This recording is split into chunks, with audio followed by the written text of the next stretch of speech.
Bab 589. Orang yang melindungi hidup matinya. Setelah beberapa saat, Audrey Han berbalik dan perlahan batuk. "Masuklah." Colden Ye mengikutinya dari belakang dan masuk, sekalian menutup pintu. Audrey Han masuk ke dalam sambil berkata, "Kamu ganti sepatumu sendiri, aku belum menumis sayur." Setelah berganti sepatu, "Kamu ke ruang tamu tunggu aku." Setelah mengatakannya, Audrey Han bersembunyi di dapur, dan menutup pintu. Setelah dia merebus air, dia tertegun berdiri di sana menatap air. Dia ingin mengundang Colden Ye untuk datang makan malam, tetapi kemudian menyesalinya, tetapi tidak disangka ternyata dia melihatnya. Colden Ye bajingan. Audrey Han diam-diam mengutuknya dalam hati, tetapi ketika memikirkan ada yang menemaninya makan malam, dia tetap merasa senang dalam hati. Baru setengah menyiapkan makan malam, Colden Ye tiba-tiba mendorong pintu dan masuk. Audrey Han terkejut, "Apa yang kamu lakukan di sini? Apa ada yang bisa aku bantu?" Colden Ye duduk di ruang tamu sebentar, merasa bahwa tidak baik untuk tetap duduk diam di ruang tamu sepanjang waktu, dan membiarkan wanitanya sibuk seorang diri di dalam dapur, bukanlah gayanya. Jadi dia langsung masuk ke dalam dapur. "Tidak perlu," jawab Audrey Han, dan kemudian berkata, "Sebentar lagi selesai. Jika kamu mau membantu, kamu bisa membawa mangkuk dan sumpit keluar." Colden Ye mengangguk, dan mengambil sumpit dan mangkuk.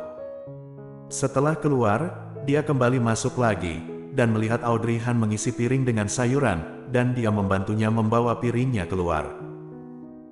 Setelah beberapa saat, ada banyak hidangan tertata di atas meja, dan keduanya duduk berhadap-hadapan. Tidak ada artinya makan seorang diri, terasa sepi. Tapi Colden Ye duduk di depannya untuk makan, Audrey Han merasa tidak terlalu nyaman. Dia terus merasa canggung, jadi dia terus menundukkan kepalanya saat makan, dan berusaha untuk tidak menatap mata Colden Ye. "Apakah aku iblis?" Tiba-tiba Colden Ye menanyakannya dengan dingin. Audrey Han mengangkat kepalanya dari mangkuk tanpa sadar, dan tiba-tiba menatapnya. "Apa? Kalau tidak, mengapa kamu tidak berani makan dengan mengangkat kepala? Atau kamu merasa aku terlalu mencolok duduk di depanmu?" Belum sempat dia menjelaskan, Colden Ye di depannya tiba-tiba berdiri, langsung mengitari meja dan duduk di sampingnya.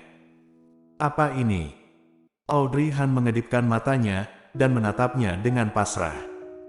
"Dengan cara ini, kamu bisa makan dengan mengangkat kepalamu," kata Colden Ye sambil mengambilkan makanan dan meletakkan ke dalam mangkuknya, dan berkata dengan lembut, "Apakah kamu tidak tahu seberapa kurus kamu?" Audrey Han kembali mengedipkan mata. Apakah dia kurus? Sepertinya tidak kurus. Hanya saja dagingnya tidak banyak. Makan kali ini cukup menyiksa, tapi makanannya cukup enak. Setelah makan sampai akhir baru terasa enaknya, dan Audrey Han juga tidak merasakannya. Setelah makan malam, Colden Ye menerima telepon saat Audrey Han sedang membereskan piring. Lalu dia mengerutkan kening, tidak ada waktu. Orang di ujung telepon tampaknya menjelaskan sesuatu kepadanya dengan cemas, membuat Colden Ye semakin mengerut, lalu tersenyum dingin berkata, "Kalau begitu setelah kamu menyelesaikan semuanya, baru cari aku." Setelah mengatakannya, dia langsung menutup telepon. Gerakan tangan Audrey Han sedikit melambat, dan tidak bisa menahan diri bertanya, "Apakah itu Arthur Xiao?" "Ya." Colden Ye berdiri dan berjalan ke arahnya, ingin membantunya. "Masalah perusahaan. Bagaimana kalau kamu menyelesaikannya dulu? Tidak ada yang perlu dikerjakan di tempatku, dan juga tidak butuh bantuanmu. Mungkinkah minta bantuannya untuk mencuci piring? Bagaimana mungkin CEO Yes Corp yang sangat terkenal dalam dunia bisnis mencuci mangkuk ini? Lebih baik untuk tidak memecahkan semua mangkuknya. Pergilah." Audrey Han mendorongnya, "Kamu bisa cepat pergi cepat kembali." Colden Ye terdiam mendengar kalimat ini, dan tidak bisa menahan diri untuk tidak menggenggam pergelangan tangannya. "Apakah kamu merasa Kita sekarang ini sangat mirip. Cepat kamu pergi. Audrey Han tiba-tiba memotong perkataan terakhirnya, lalu menarik tangannya mengarahkannya keluar, lalu langsung menarik pintu dan mendorongnya keluar. Kemudian, tanpa memberi Golden Ye kesempatan untuk bereaksi, membanting pintu dan meninggalkannya di luar. Hidung Golden Ye hampir terkena pintu, tetapi dia sama sekali tidak marah, tetapi merasa sedikit manis dalam hatinya. Setelah beberapa saat, dia mengulurkan tangan dan menyentuh hidungnya sendiri, sudut bibirnya menjadi semakin lebar. Bagaimanapun masih banyak waktu, bagaimanapun Audrey Han tidak akan bisa melarikan diri. Sekarang, biarkan dia melarikan diri kembali. Asteris. Setelah selesai membersihkannya, Audrey Han naik ke atas, berganti pakaian dan saat dia bersiap untuk tidur, tiba-tiba dia mengingat kembali tentang apa yang terjadi di perusahaan siang ini. Setelah memikirkannya, dia mengeluarkan pinsel dan membuka galeri foto. Dia sengaja meninggalkan informasi kontak manajer Yi, sekarang jam 10 kurang, tidak tahu apakah dia telah beristirahat atau belum. Setelah memikirkannya, Audrey Han memutuskan mengirim pesan. Awalnya itu hanya pesan sederhana, tetapi setelah melihatnya, manajer Yi sendiri yang meneleponnya secara langsung. Audrey Han menjawab telepon, sedikit terkejut berkata, "Halo, manajer Yi. Nona Han, aku melihat pesan yang Anda kirimkan kepadaku. Anda ingin informasi kontak CEO kami kan?"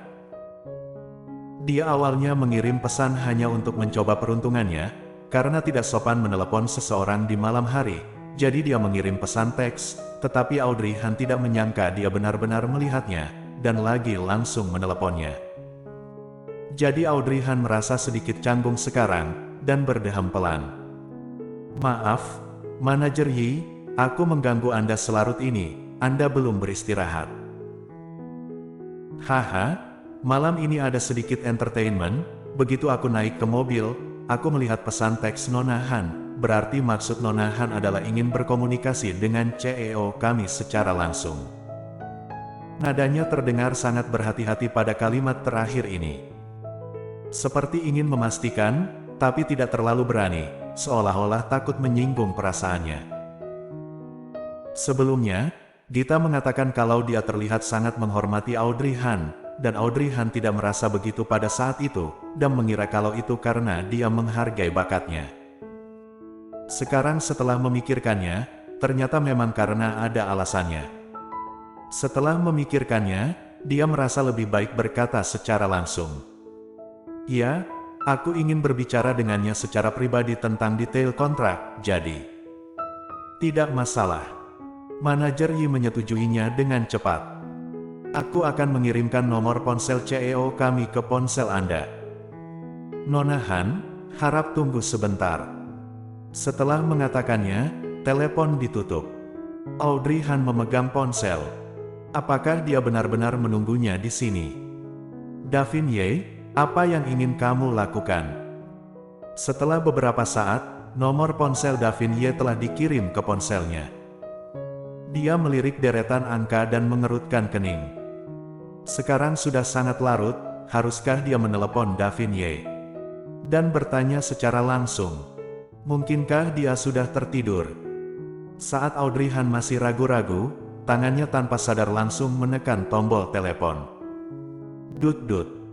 Terdengar suara ponsel berdering, setelah menunggu beberapa saat, panggilannya dijawab pihak lawan.